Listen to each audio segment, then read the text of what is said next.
Hello, this is Morgan Seamark from Teenage Gaming, back with another episode 2 of Yo Jellycraft Survival. Todd's not here today, he's off doing something else. But we've done quite a lot since last episode. We've upgraded the aesthetic of our place. We no longer just have a small shack on top of a mountain.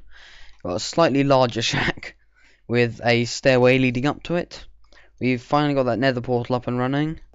And we have a small portal to Rhys's. He is the Drake132 from the main channel.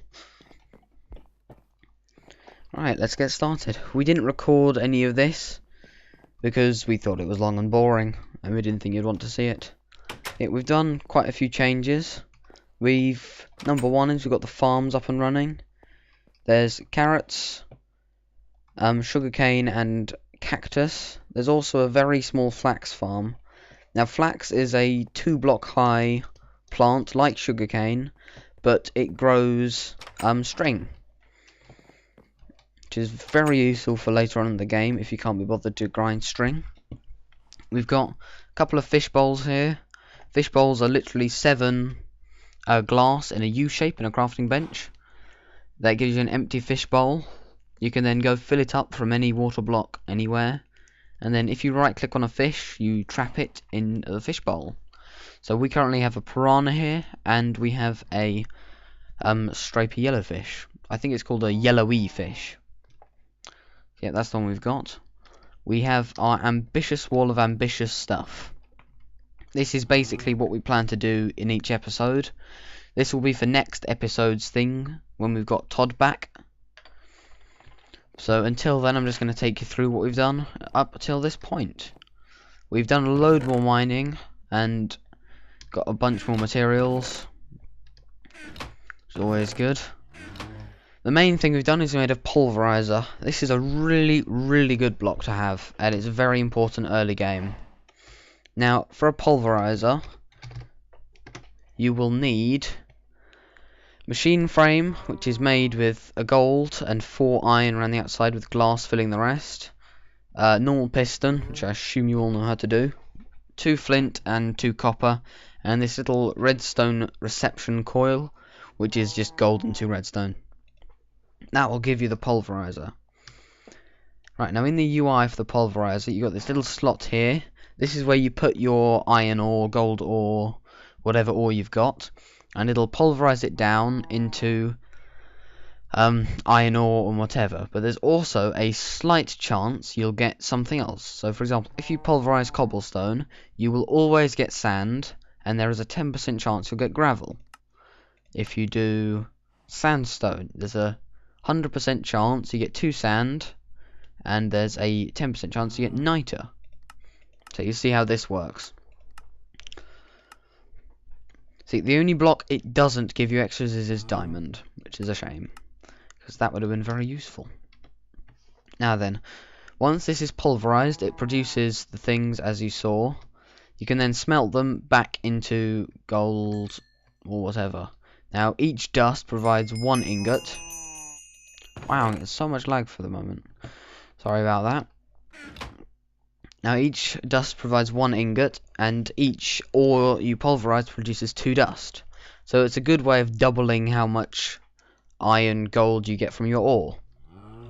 It runs off of Minecraft Joule power, so this thing's currently holding 4,800 Minecraft Joules, which has been produced by these engines here. These engines produce 1 Minecraft Joule per tick, which is whenever this second, if you have a look, whenever that second thing hits the front. So whenever that hits the front, it produces a tick of power. But to do that, it uses coal, charcoal, whatever. So you can see it's producing 1 Minecraft Joule per tick, and it's stored 28 Minecraft Joules. So yeah, there we go. We've got a decent amount of food now.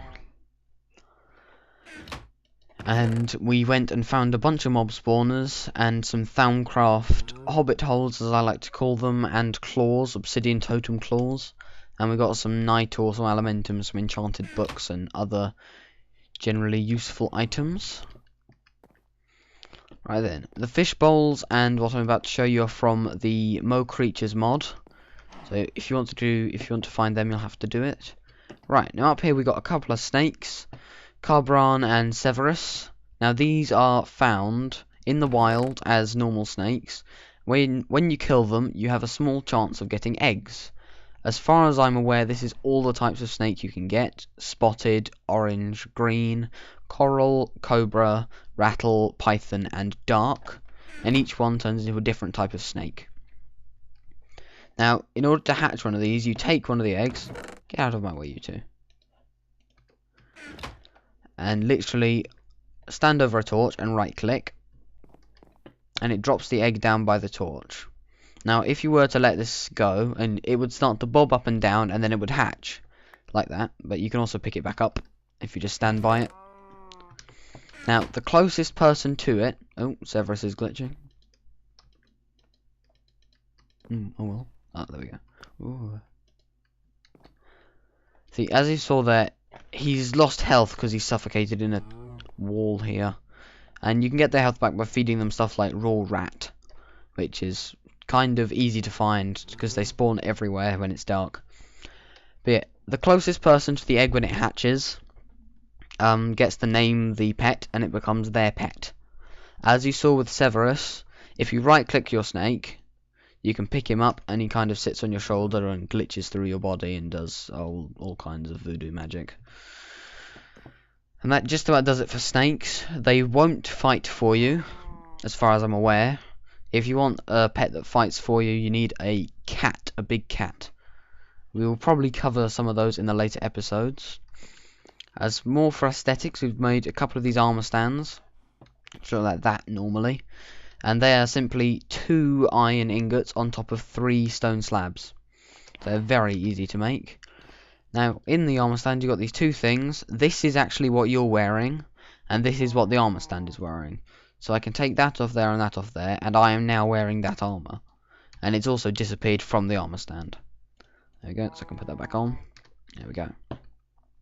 So this is a piece of Todd magic. This is a crystallizer. Now in here, you can make a whole bunch of stuff that I don't quite understand.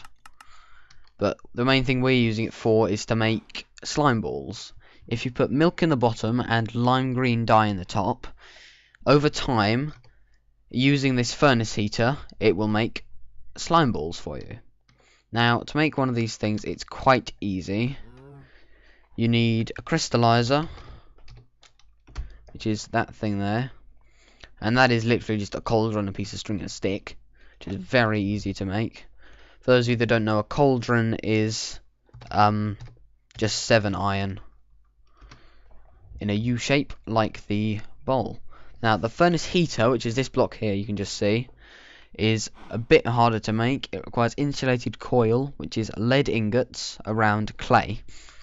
That's a bit harder to make, but again, not too bad. Now then, you connect it up with some of these lead wires, and lead wires are literally just 3 lead across the top of your crafting bench, and that gives you 12, I think. Now, in order to power the furnace heater, you're going to need some sort of power source for it. Now, we're using a solar turbine. As you can see, it's turning, meaning that it's producing power. Now, a solar turbine is actually quite difficult to make. In order to make it, you're going to need a lot of glass, a fan which is just 5 iron ingots, 1 in each corner and 1 in the middle, and this motor. Now, the motor is iron, lead, and some more of those insulated coils, but with a magnet. Now, to make a magnet, you just need some of that iron and some of these lead wires, which I said were just that. Nice and easy. But you're also going to need one of these, which again is a bit tricky to make because you need sulfuric acid, lead, and iron. Now, the acid is gunpowder and coal, or sulfur and coal. Sulfur is now found under the ground, but it's quite rare. So also, it does allow you to drink the sulfuric acid. I pray that you don't. I drank one earlier and it got rid of all my hunger and took me down to 4 hearts of health. Now, normally, this solar turbine would be very ineffective, but we've actually made a whole bunch of reflective mirrors. Now, the mirrors, you put them down and they amplify how much power the solar turbine creates. Now, a reflective mirror is just lead around a single glass pane, I think. There we go. Yeah. Silver, sorry. Silver around a single glass pane. And that makes a reflective mirror. So we made quite a few of them to make it quite effective. We then made another battery block just to keep this charged. Now I think that's about it for what we've done since last time.